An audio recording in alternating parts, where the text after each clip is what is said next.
Welcome, everyone. We still have some people clicking in, but I'm going to go ahead and kind of start our introduction so our presenters have enough time. So good morning and welcome to our January 1st Friday. We are very excited to have Richard Henderson and Dong Vo from Western Washington here talking about 7 curricular training mistakes to avoid for student staff training. Before I turn it over, I have just a couple of introductory things for us to go through. First, I just want to shout out another professional development committee thing that's happening, which are Tuesday tips and tricks. This is a weekly series where we're just putting it on our social media, quick things either for people to learn or things for people to try, little things that have helped make your day-to-day more successful. If that's something that you're interested in helping out with, that'll be in the link with the First Friday review at the end of the webinar, so just keep an eye on that. And then also before you log off, if you have any interest in presenting a First Friday webinar in the future, please just let us know. You can submit in that feedback form or you can just email professionaldevelopment@northwestacuho.org. And then finally, this session will be recorded. And so I'm going to go ahead and hit record here in just a second. If you don't want to be included in the video, feel free to just turn your video off now. And so with that, I will go ahead and turn it over to Richard and Dong. Thank you so much. Welcome, everybody. Welcome to our presentation on 7 mistakes that that you want to avoid with student staff training when training them about residential curriculum. Both Richard and I work at Western Washington University. Our department has had a curriculum for over 10 years. We've been working with self-authorship for the majority of that time, and we recently have been moving over to a new curriculum, which we called our University Residences Initiative for Student Engagement, or URISE. So you might hear us say URISE a lot throughout this presentation. We are excited that you can take time to join us today or maybe watch this later if it's posted on YouTube. Feel free to reach out to us after the presentation or email us later. We're happy to talk about our curricular approaches, some of the challenges and things that we've learned, but we really wanted to focus on some of the things that we have learned ourselves in implementing curricular approaches. So we'll start out with some quick introductions. So my name is Dong Vo. I've had a little over 10 years professionally in higher education. I've worked at one land-grant, Oregon State University, go Beavs. And I completed my undergraduate at Western Washington University, where I currently am working as well. And I'm currently a supervising resident director and the co-chair for our URISE curricular committee. And I also have a co-presenter here with me today. I'll let him introduce himself. Thanks, Don. Hi, everyone. Richard Henderson, he and his pronouns. I'm an assistant director for Residence Life. I oversee curriculum design along with some other functional areas. This is my 4th institution. I started way back on a soccer scholarship, came over from Scotland over a decade ago, and so this is my first time in the Northwest, though. Been here for 5 years. I just got my pen saying I've been here for 5 years from institution, so enjoying it up at Western. But I was previously at University of Nevada, Reno, and also at Kansas State University, and I was at McKendree University in Illinois prior to that. I also Dong. Go ahead, Dong. I'm sorry, I'm skipping ahead of you.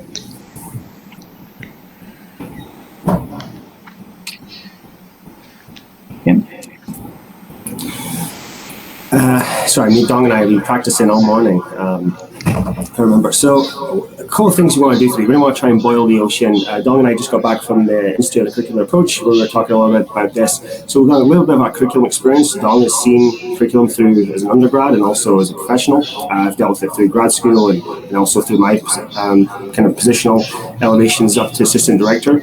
But what we've seen and what came out of the last 2 national student curricular approach conferences was the student training, the student buy-in. I hosted, Don and I again hosted a roundtable last year in Northwest Akio. This topic came up again, so we want to share what we've seen. This is not wrote down in any literature, but what we've seen and what we've heard from others of the 7 kind of biggest mistakes that we get, or things we want to avoid or change when training student staff. But we also want to give you some strategies, not just kind of point out the problems, right, without any solutions. So we're going to give you some tangible strategies that hopefully are working for us, and then maybe you can implement. And then we want to leave enough time for some Q&A at the end as well. But if you've got questions, feel free to ask them in the chat, and we'll try and get to them as timely as possible. First thing we want to highlight is using too much jargon. We hear it from our professionals of using too many buzzwords. What does intentional mean? What does all of these mean? If our professional staff are having these questions, our student staff must be having some of these questions as well. So the first thing is to keep in mind, who is this training set for? Is it for professional staff? Is it for student staff? When we think about a residential curriculum, we think about how it can provide structure, intentionality, outcomes, assessment, but also it provides some shared language and meaning. So when we're talking about inclusive community at Western, do they know what that means at Western versus a different institution? So that curriculum should provide shared language and shared meaning. And a lot of residential curriculums have a foundation in theory, in student development theories, and we know that even professionals require additional training and tools to help understand and implement complex theories with complex individuals and communities that we're working in. Thus, the training becomes very critical, and sometimes this first mistake can be sometimes the worst, as it can create a barrier through language, which inhibits people to understand. So you need to communicate it's the way you're communicating your intent, the tools, and how to implement all of these things. And so we know that effective communication is going to be key, and jargon can be really a barrier to that. It's also important to know who is doing what part in the curriculum, which we'll talk about more throughout this presentation. Are you having your students implement and measure some of these complex things? So when you're writing these outcomes or these lesson plans, who are you doing that for, and who's in when you're writing these things? Do the students know what you mean? Like I said, inclusive communities, do they know what that means, what that looks like? How do they recognize that? Do we mean the same thing when our own university says they want to build an inclusive community through their strategic plan and mission? So don't use special buzzwords when simple, clear, direct words will result in better outcomes. Know your audience, know which audience is using which tool, and know what you mean, and mean it. Dong shares some great examples there. Now, this is an image that's quite popular that I've seen and I've used myself in a lot of curriculum training with our teams and when I've helped other institutions. But as good as this is, there's not really consensus either. Hey, again, just in the last couple of ICAs recently, whether it's a learning goal, do we need the narrative, where should the narrative live? If you're moving to a divisional curriculum, how does that play out? Objectives versus outcomes. Are they strategies, are they educational strategies, lesson plan versus facilitator guide? So even we can't really decide on the best language. So just being consistent, but showing something like this is helpful, but this is a lot of really the work we should be doing with our pro staff and the grounding of where we're at and how we scaffold and build it. But starting off with this with student staff, we've just found being overwhelming. Are we doing the educational priority, or is that the same thing as the mission? Is that what we're logging in the chats, and how does that work? So it ends to be a lot of questions. Now, it's good to give them the context, but kind of expecting something like this in maybe fall training, maybe definitely trying to boil the ocean before. So really good for pro staff and part of your archaeological dig and ongoing training. You can maybe probably break down each of these sections throughout your whole maybe fall semester, fall quarter staff meeting, but trying to hit all this in a small fall training with your large staff, definitely we found overwhelming. So how do you break this down and maybe just pick out the key nuances that you need? Some of you football history fans might recognize who this is in the photo. This is Vince Lombardi, Green Bay Packers legendary coach. We bring this up because sometimes we like the analogy that part of the reason why Vince Lombardi was such a legendary coach was he had a philosophy that he assumed nobody carried over any knowledge from the year prior, always starting from the foundation. And in this photo, he held up this football and said, "Gentlemen, this is football." The most elemental statement of it all when he begins his training. And that's how we kind of take a look at it.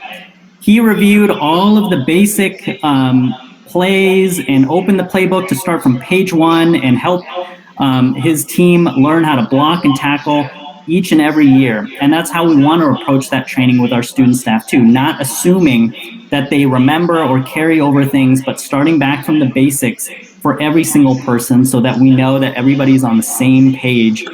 But that doesn't necessarily mean that you can't include some scaffolded training for your students as well. Some of your more senior student staff could help play a role in mentoring or role play or demonstrate things as well. But we also want to make sure that we start over from scratch and explain the foundations, because some of these things can be very complex. And some of the training only happens once a year. And so we make sure that we start over and treat everybody the same in terms of relearning all of the basics of our curricular approaches.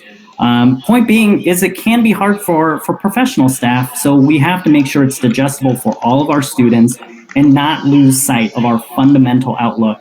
And so just like Vince Lombardi would say, this is football, what would you say your fundamental outlook or statement is to your students? It might be, this is just community building. This is just learning. This is just fostering student learning. So really reflect also for you and your staff when you're doing the student staff training, what is that fundamental statement, and don't lose sight of that.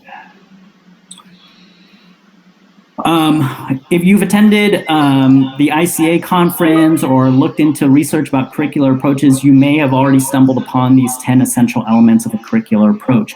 We try to give our students context into what is a curricular approach in our training. We certainly want them to know what are those components, how did we create a curriculum, but also when we show them all of the nitty-gritty and all the weeds of all of these components, they sometimes can get lost in that as well. These 10 essential elements pertain a lot to the archaeological dig and assessment of a curricular approach. So when you're talking about exploring how it directly connects to an institution's missions, how are the learning outcomes derived from the educational priority? What is the educational priority? So you definitely want to parse out what components of these do the students need to know. What is their role in these components? Do they need to know all of these steps? For example, the last one, assessment is essential for measuring the achievement of learning outcomes. They do play a role at Western in the sense that they log conversations, they log programs that they do. They help us measure and assess those programs. So if you're having them do those things, make sure they are experts in those specific areas, but be clear about what components each person plays in these 10 essential elements. So they need to know the context, but they don't necessarily need to know all of the things and get lost in the weeds. We like to highlight that we're not all educational experts in all areas of our fields, same as our students, and so, but they do play a key role. So which areas of these components do they play a key role in?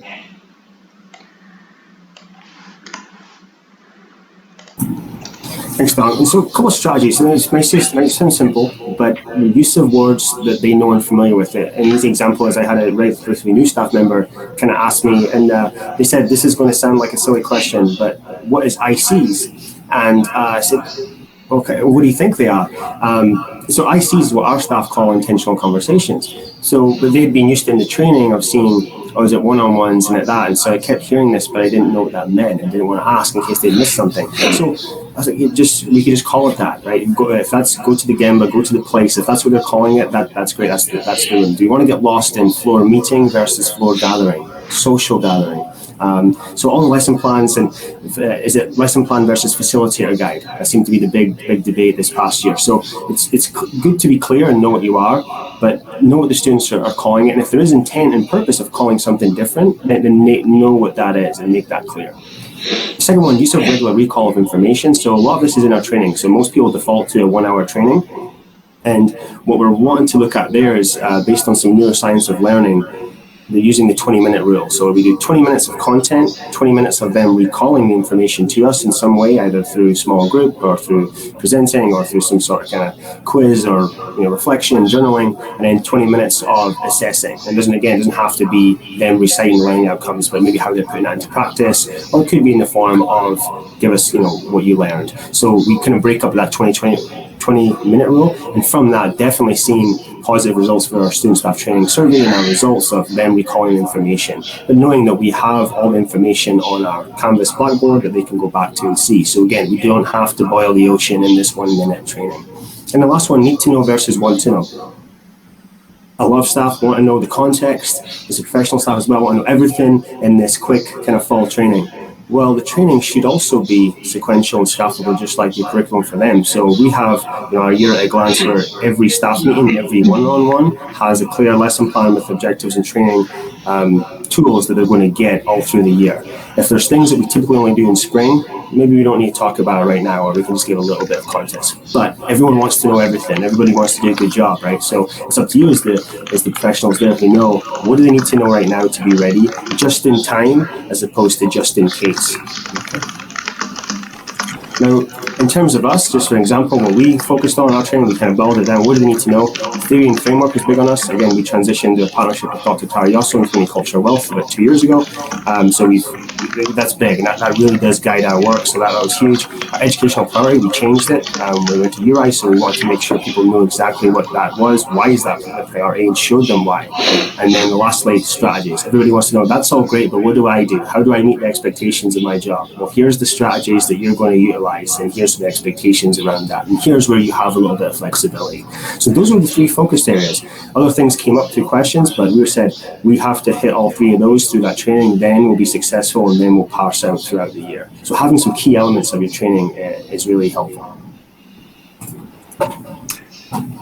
The second mistake we've encountered is something that we still see a lot, even from professionals, is that curriculum doesn't or means no programming, and that is something we want to stray away and recognize. This isn't programming versus curricular model. We see it with professional staff when we do interviews. They're like, I'm coming from a programming model and we're just moving to a curricular model, and that's just not how we see it. That's just not true for us. We don't want our professionals or student staff to feel that it is one or the other. We want to highlight that it can be both. It's a matter of how to implement both. And so we've seen some of these slides in the past. This is something that we are also at fault of showing some of our students or highlighting in the past as well. Showing this type of slide, again, reinforces a dichotomy between programming and versus curriculum. We still do both. We still do programs. We do one-on-ones. Both are intertwined. And some of these you might see when you talk to other people where they're like, a curriculum has defined focus and goals. That doesn't necessarily mean that programming can't have defined focus and goals. It doesn't mean that programming's measure of success is purely based on attendance. So it can be a blend of both components, and we start to break some of these down.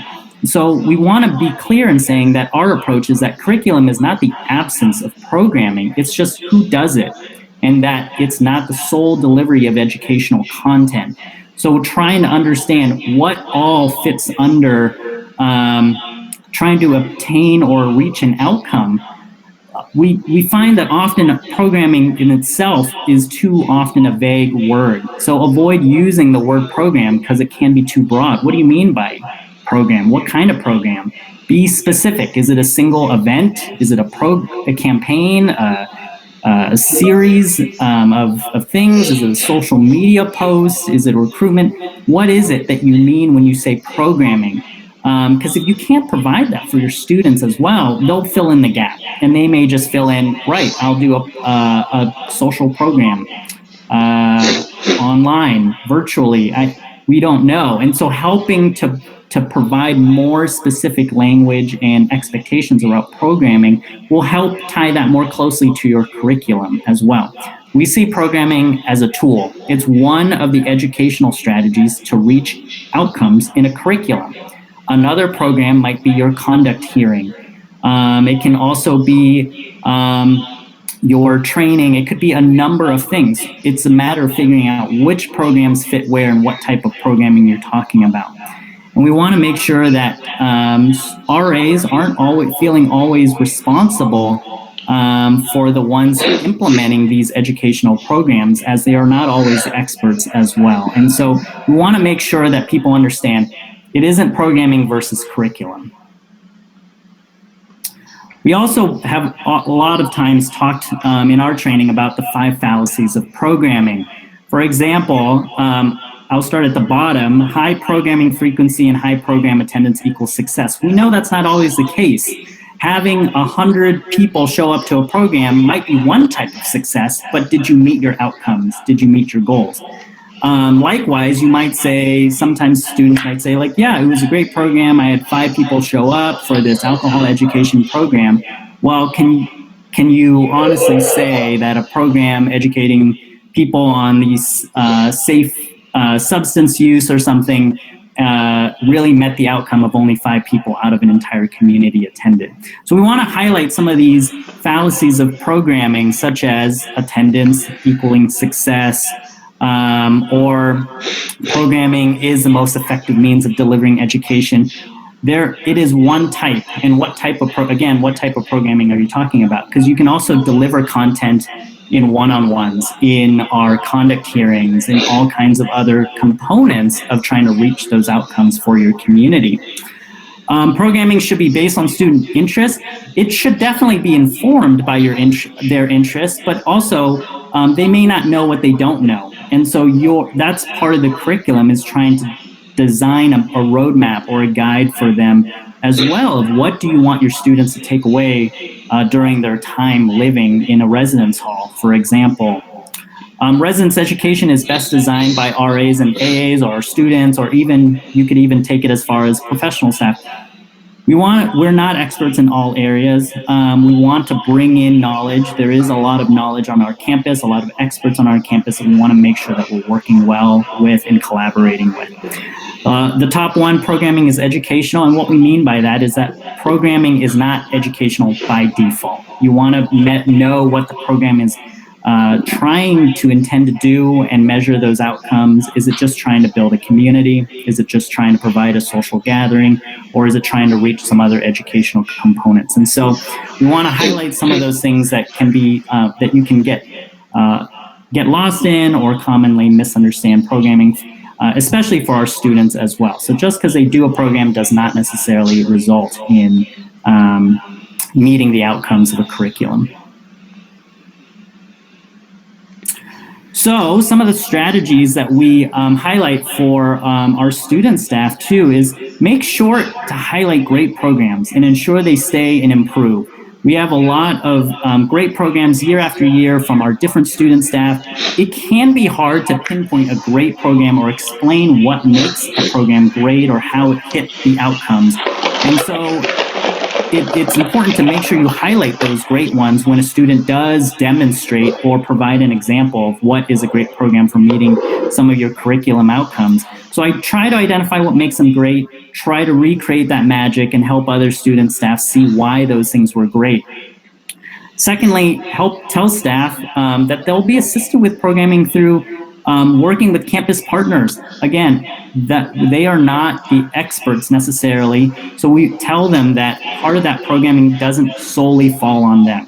The educational content, they'll be working with other professionals, and that's just great experience for them as well, to learn how to collaborate and plan and communicate, and they'll also learn through that process as well. We also teach them to strategically place them into the curriculum. What time of the quarter or year are you doing these programs, and challenging them to say, like, all right, like, why are you choosing to do this program at this point in the year? How is that adding to the curriculum? Is it scaffolded in terms of like, hey, like, you did this program in the fall, you want to do this program in the winter, maybe you should switch those because one is more focused on registration. Maybe it's helpful to do that in the fall rather than the winter. Or if you've already done it in the fall, maybe you should do some different type of program around registering for classes in the winter, because they may be your students in your hall might be at a different place in winter quarter. They already have that experience. And so how is your curriculum or your programs time-based and scaffolded for your community? Great. So landmine 3 is the theoretical framework. Probably my favorite part to talk about, honestly, but I'll be curious to hear your thoughts as well. We talked a lot about this at ICA this year when we presented as one of the 12 kind of showcases. So when you think back to that slide Dong showed of the 10 essential elements, one of them is based on research and development theory. So a lot of people that I've worked with in institutions, it's kind of the hard place to start, right? Well, what are we about? Because are we kind of doing confirmation bias where we want something that tells us what we want to get, or how much are we using this? Is it a reference guide or something that, to be a little trendy?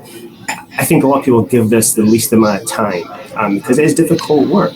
And so I'll be curious to know what people think. So I've got 3 standard theories here that we're going to show up. If you would want to engage, maybe in the chat. So Dong, if you want to go to the next slide. If you use any of these 3 theories, we just say in the chat which one you use, if you'd be so kind. Albeit, I know self-authorship and learning partnership go hand in hand. Social change models, probably the other one I see most commonly. So I'd love to hear from them. Knowing that, we for about a decade used Baxter McGolda and was heavily referenced. Now, what we're trying to say here is, are you giving it the time it needed, and do you know why you've chosen that? And so when you start getting questions about, was that theoretical framework done with a student population that's currently representative at your institution? If the answer is no, how then is it still making sense? And just to be blunt, is it honestly centered in whiteness, right? A big part of our switching to community cultural wealth, which is a critical race element, was difficult. And our staff, asked us the difficult questions. Are we appropriate in this? This was built off communities in color. And we worked with Dr. Furioso in a consulting an agreement for a year on answering those questions, but that was big on our values. And so I think when students ask those questions, are we using this? Why? What theory are we trying to get? Is our goal to get a student from self-authorship to authoring one's life? Is that even possible? Well, Baxter and Keegan would say no, not until your mid-30s. So if that is representative of your institution, how are you playing it out? How is it in the lesson plan? How is it in the facilitator guide? What piece of it? The social change model is another one that's kind of being used more recently. It's a big conversation we had at ICA about that as well. As good as that is, we have to be honest, it's grounded in whiteness, right? Argue with civility, collaboration. Well, you've got to assume that people are at the table to collaborate and being given those opportunities to argue with civility or counteract. There's a lot of elements of that. So in terms of the training aspect, did we just brush over it and say, hey, we're grounded in social change, or we're grounded in Baxter McGolda, and then we kind of just move on to the one-on-ones, right, or something else? So the strategies I'd give for that is, how are you linking it to the role? As an RA, they're kind of boots on the ground. Whatever you use, community cultural wealth, Baxter McGolda, whatever you use, how is it linked to that role? And is there a clear lineation there, or is it just informing the work? If you are not an expert in that, bring in someone who can explain it. Maybe you've got someone in the Leadership Institute or somewhere on campus. Again, we brought in Dr. Yosso, who came and spent some time with us at our winter in service for 3 days, doing pro staff and divisional presentations as well. And honestly, that's probably what's got us closest to we're probably the closest we've ever been to having a divisional curriculum based out of this and based out of her visit. Is it visible in your lesson plans? Are you constantly bringing it up? So our staff will know it's in their logging. They know what the 6 capitals, they know the goals of decentering whiteness and deficit thinking. And in the outcomes that you have for your educational priority and everything under that, and you get to the simplest form, are the outcomes derived from the theory? Right, so I probably look at those and say, how are they connected? And if not, then why are we having it? Why are we using it? So this is probably the biggest change of culture. And when Dong and I were at ICA earlier this year, last year now, that was probably the biggest one that we got congratulated for, but also challenged on as well. And we know that we're a predominantly white institution, and that's a challenge for us. But we've put that in a value, and we're leading with that, and we're being kind of open to being challenged on it, but also make that a big cornerstone of our training, because we want to make sure that the biggest goal of that predominantly white institution is to decenter whiteness and refrain from deficit thinking. So that's kind of the 2 biggest pieces we give our staff. Mistake number 4 is also when our students also believe that a curriculum is all about intentional conversations, one-on-one. That is what makes a curriculum. And we want to make sure that we highlight a curriculum is more than just that. It is everything that we do. Everything is rooted in our curriculum. Every meeting, every program, everything, in addition to those one-on-ones. And so if we would challenge other institutions that if you only do, if you only rely on one-on-one conversation and it's once a quarter or once a semester and everything else stays the same, we would challenge whether that is a curriculum or not. It's important for your students to also know what is a one-on-one conversation? What constitutes is that? Just a hello? What counts as an interaction? Is it a short check-in in the elevator? Can you even demonstrate outcomes in 10 minutes? And those are really hard or difficult things to try to explain or to know what to measure for our student staff. And so some of the strategies we'll be explaining is starting to break some of those components down. But remember the analogy of this is football. Try to go back to that foundational statement for your students as well in these types of conversations. Do not forget what this is about. Is this about learning someone's story, about learning about their narrative? Is this about community building? And so is relationship building limited to one interaction only? Obviously not. So what do you mean when you say, hey, I'd like you to have a one-on-one? Make sure they know, what are they trying to achieve? How do they know when they've achieved it? So help spell that out for students that this may not be the one and only time. A conversation, maybe an intentional conversation might be multiple conversations throughout the year or the quarter. So be clear about what for the student to know what they're trying to achieve or what their goal is and whether they are headed in the direction of that goal. Some of the expectations we do set for our student staff and for ourselves as well is generally we do have our students completing about 80% or more of the conversations, and that is flexible for our students as well. We know that every student is different, every student staff is different, and so, but we do set some form of guidelines for them to try to achieve and work with so that we can also have those conversations with our student staff of like, hey, you haven't had any conversations yet, and it is near the end of the quarter. How do you think that will impact the students? Maybe you should have spent more time throughout the quarter getting to know them. So having some expectations or weekly percentage also helps facilitate that conversation with your staff, and you can always be flexible of like, all right, like what strategies have you used? Have the conversations happened during programs, or maybe you shared coffee with them and talked with them. What does that conversation look like? But you can certainly start with setting some kind of percentage completion rate to start that conversation. Provide a very clear kind of start and end date as well. We do offer some flexibility in that too for our staff. And then make sure your lesson plans aren't too intense, too long. I know I don't want to read a super long lesson plan. Sometimes it can be 3 or 4 pages long. Maybe you can break it up into multiple lesson plans, but also for the intentional conversation, we really try to keep it concise, direct, clear for our students, and focus really on the goals and the outcomes. This is not intended to be an interview. We don't want the RA to treat it like an interview. This is intended to be a natural conversation, and nor can we capture all of the nuances that come up. We do see our students asking us, like, we want more specific questions, we want more training, we want all of these things, and it's a fine balance of trying to write it too specific where they can't, the conversation can't naturally go wherever it wants to go, and also providing enough structure for them as well. So making sure whether it's, that is also can be something that can be resolved in more training. But we do want to tell our staff that, hey, focus on the storytelling, focus on the story of the students, focus on where the student wants to go. And that is built into our curriculum outcomes.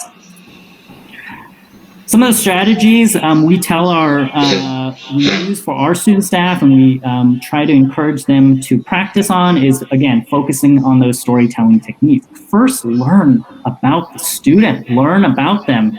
This isn't about us. It isn't about the RA. It's about the student. It's about the resident. It's about their experience. So first, learn their story, their journey, how they got here, where they're going, and you're part of that. And so we also really spend a lot of time for our student staff on recognizing how to start a conversation and end a conversation. It's certainly a skill.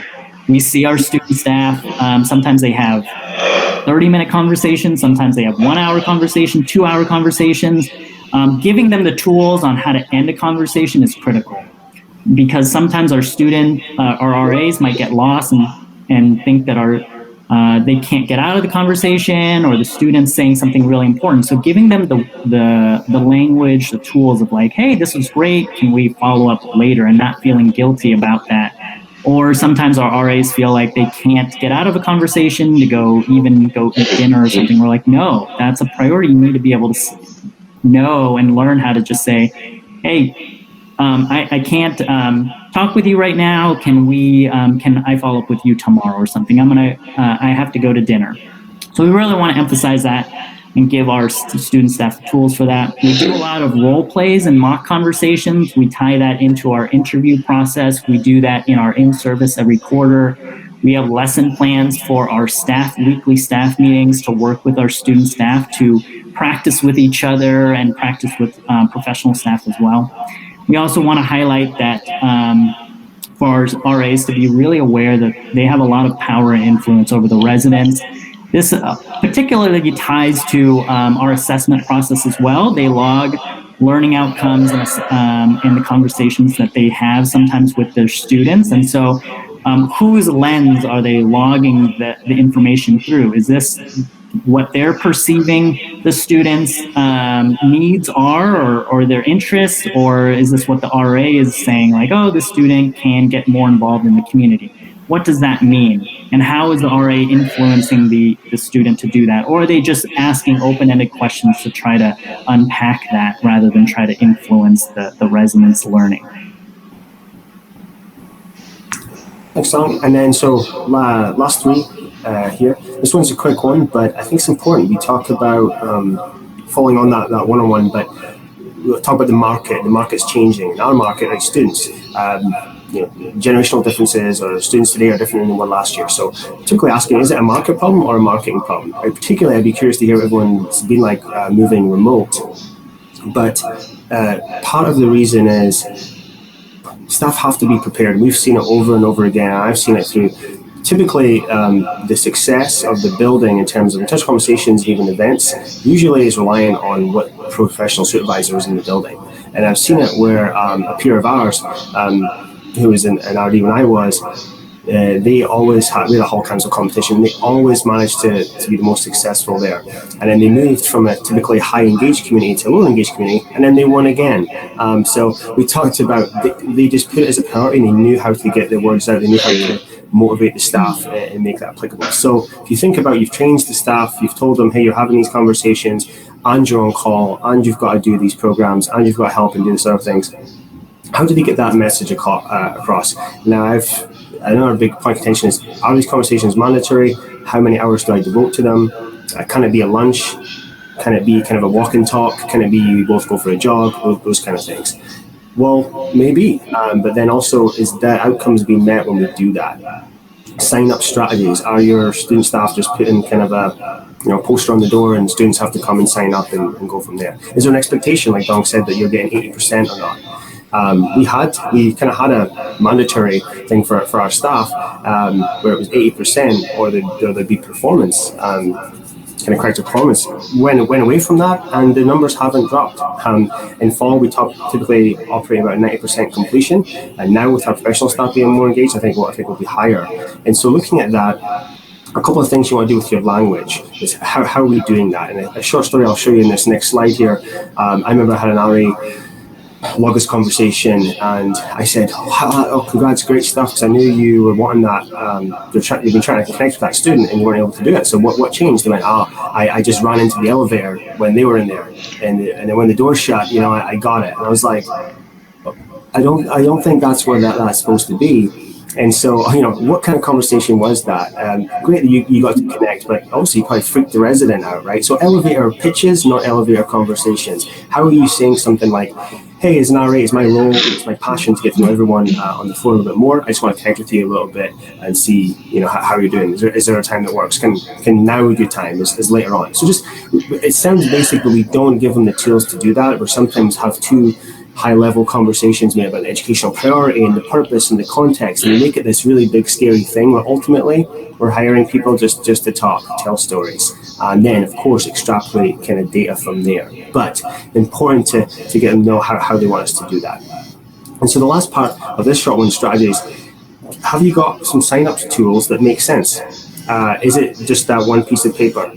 Or is it, we've had some success with online signups, we've had some success with incentivizing using Calendly or other things like that. Practicing your elevator pitch and being able to say in a short sentence how, what's the importance of this conversation or this event or program. Helps if you send out a descriptor. We've did mock videos in the past to help send out so people know that it's not an interview, it's not scary. And then also kind of persuasion techniques are great. Knowing things about incentivizing, hey, if we get this done by this date, this can happen, or vice versa. There's one where North Dakota State actually do a great job of this. In their training, they found something that kind of people chuckled at, but we got to realize we actually had the same conversation with facility staff. Today, people don't knock on doors a whole lot, right? We text and say, I'm outside, meet me outside, or meet me there. People don't knock on doors. North Dakota State said their staff were like, I feel intimidated knocking on the door. I don't want to, how hard do I knock? How many times? That kind of stuff. So they did a fun event where they did a food drive. There was a competition between the staff, so they take them out into the community and they had to go and just knock on doors. I don't know, there may be some hold harmless or some kind of contracts or something you get signed to do that, but they went out and knocked on doors and asked for donations for a food can drive. And then in that, they had to knock on the door, give that short 30-second elevator pitch and move to the next one. And we just kind of made a competition. They said that was one of the most empowering training sessions they did, and the staff loved it, and they made it kind of a social service. So being creative with, we want them to do the conversations or other pieces, but what's the basic parts of that we're not training on and we're not helping with, and just maybe overlooking. So that one was what I thought was a great example from North Dakota State. We were actually going to use that this past year, but obviously you all know what happened, so we didn't. Mistake number 6 is minimizing community development. Sometimes, again, like we've talked, people think about programming or community development as one thing and then curriculum as another thing. We don't want that to be the case. We want to reframe that thinking and remember the basics. A curriculum is there to enhance and inform your community development. It provides that guiding document on what is it you want, how do you want your community to develop? And things like intentional conversations are just one component of it. So remember, what is your foundation? What is the basic? It really should be like community development. What kind of community development? It's and help flesh that out. And so this is, after all, like we're trying to build community. We're trying to build a safe space. We're trying to build an environment for learning and growing. That's what we're here for. So have your students not lose sight of that. And not get lost in the weeds of like, oh my gosh, I have to do the one-on-one and do all of these things. I don't have time to do one-on-ones and do programs. That's where the reframing comes in. The one-on-one or these types of curricular educational strategies are part of that program. Go specific about what program do you mean. That's how they are going to build and foster that community. So make sure they don't lose sight of those components. And it's not about, we're not losing the community aspect of this. A few years ago, we did some of our colleagues did a presentation at NWACUHO where we polled about 33 people. This question: when you hear of a residence education model, what do you think of? Some of the key words that popped out were intentional, curriculum, structured, accessible, and learning. I would ask, if you were to do the same thing and ask your students the same question of your student staff, what would it look like? And if you were to show those things to your residents, what would they think? What would it look like if your residents took this or tried to answer this? Try to keep those things in mind as you are writing and doing training for your curriculum. Dom, just to, I did this, it was when we were in Victoria, I think, in 17 or 18, but there's a lot of good words in there, right? But if you look, there's also structured, big, inorganic, boring, confined, mandatory, limited, intensive. So we're talking about minimizing community development. That was what came up of that session. I remember that was the biggest talking point was that's great and all, but where's the fun? Where's like, when's the event? How do you get connected? How do you have flexibility? How do you move away? So those are still questions that were coming up even a couple of years ago in Northwest NWACUHO, and I thought that was a good takeaway, as well as intentional curriculum, absolutely, but inorganic, confined, monetary, boring, right? That was from our professional peers as well. That's what their assumption was. So it was interesting. Thanks.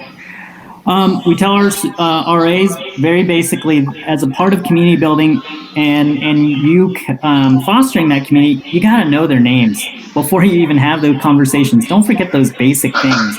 Know who they are if they're your residents, and start to build the information about that person. Oh, this person likes sports. This person likes video games, these shows. Start to have your RA think about like how they can connect some of those assets and those identities and those interests together in the community. We've seen things like sociograms where these are how the students are interacting, but maybe that would look different if you're doing a sociogram based on like interests or hobbies and all of these things. So making sure that, again, have your student staff not lose those things that can be really helpful in approaching intentional conversations with residents.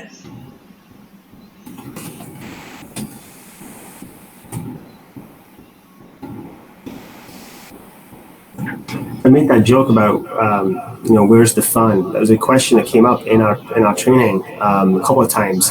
And again, the student staff, we always hear this, I hear all the time, any training I've did or consulting I've did is how do you get the staff buy-in? Now, I'll be honest, we don't really have that problem anymore because we've been doing it for 13 years. But as Don could tell you offline, there was a lot of issues when it first happened, right? What do you mean? What do you mean? How are we going to do this? How is this going to happen? And it happened. But now, because hiring and everything else has changed along with that, the intentional conversations are actually the piece that our staff love the most, as well as other pieces. But what I would say is it's hard for staff to buy in if they never got the chance to weigh in. So this goes back again to that fallacies of programming, which is great, right? But looking at it of saying, student staff are not the experts.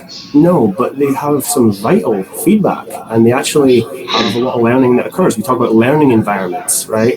Well, for that to happen, it has to go both ways. And who else? So being open to that and providing times and structured times for staff, not only to weigh in, but to also look and being part of the buy-in process, because if your staff, particularly your returners, are bought in, it makes that training so much easier for your new staff who are coming in, and they can consistently be repeating that message. In terms of learning methods, so this is kind of going to be all of a strategy session. So you can do presentation, you can do breakouts now. I think we're all familiar with breakout staff teams, open questions, group share, group work, Canvas, Blackboard. We're lucky enough we had Canvas and Blackboard quite a few years ago, but for a lot of people, moving their whole training online was difficult. But hopefully we did that now, and you can have that. We try to look for 3 reference points.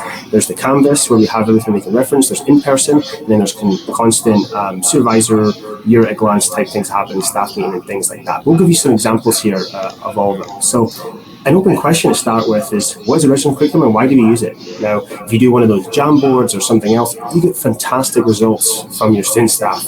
Some of them tell you exactly where you need to be, right? They have a definition. Some of them know, some of them are thinking that it's something completely different, particularly that why question. But I asked this question to our pro staff as well, and even there, the answers were a little bit different. But it's a great way just to ask open questions and provide engagement. That's one example. Another one you can do is the live-on experience designed to be a learning environment? Thumbs up in the chat or whatever if you agree with that, and then you can kind of pick from there.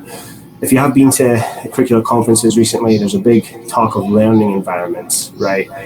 Is it just one-on-ones or are we doing learning environments? So a good question of that is, what's some examples of learning environments? So we have staff come up with them. I think they came up with internships, hall councils, K through 12, the ones you see here.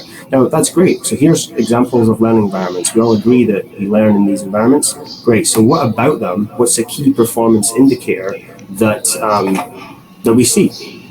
How is that a learning environment? How does that happen? What do they do that makes it a learning environment? Some traits of a learning environment are often these things, like does it provide structured learning? Is it sequential? Is it planned? How is it assessed? And work in delivering in your expertise area. So making sure that we really try to hone in on what time of year or are we providing a specific learning outcome and making sure they're sequential. That can be difficult with our sometimes when students learn at different levels and stages, or they enter in a new resident might move in the winter quarter. So making sure that your lesson plans also allow entry points for those types of learning environments and approaches as well. One analogy we often think about in our committee is thinking about a buffet versus a set menu. We think about like a buffet is a choose your own adventure of mixing everything and everything you want to try. Some of it might be bad choices. You might pile on food and realize hours later it might be a bad decision. Hopefully you learn from that as well. But we also think about a set menu as it allows us to focus and provide a few options. We know the overall satisfaction of these things. We provide that set menu. People know what they came for, what they came to our halls for, and we work to promote that before our students even arrive at Western. We promote our curriculum with their parents in the recruitment process, and we work with admissions to promote, this is what we're about. This is our set menu. This is what you're going to get, and you're going to be able to order from, and you have a few options when you join our community and our residence hall. The other thing we think about is the difference between a waterfall and an ocean. In our curriculum, is your curriculum more about a waterfall where it can be just in one direction and heading towards the ocean, or is it just an open ecosystem for everybody just to swim in? There are pros and cons of both, but we often try to think about, like, this is part of the student's journey, moving from the top of a mountain through waterfalls, through different challenges and rivers, out into the open ocean as well. Lastly, we really do make sure that our students know that we are transparent. We recognize the work. We recognize the key components of their work. We really highlight a lot of data and show them and help them understand the data. We have thousands of intentional conversations. We show them the data of like how long their conversations are. We show them the impact of how they use their money. Like, was it just pizza for programs? Did their conversations have an impact on attendance? Does it have impact on wellness through care reports or conduct? So we try to really show them how their work has impacted the whole unit and what they can continue to do to support us in those areas. And so they really know their work, and that's really important for them to know. So we try not to have them submit data to us and then it just disappears and they never see it again. We really think it's important for them to know the impact of their work and help analyze and break that down, because some of the questions we have when we look at the data, we're not sure of how to interpret that data as well. So including them in that process and through showing them the data is going to be really important. So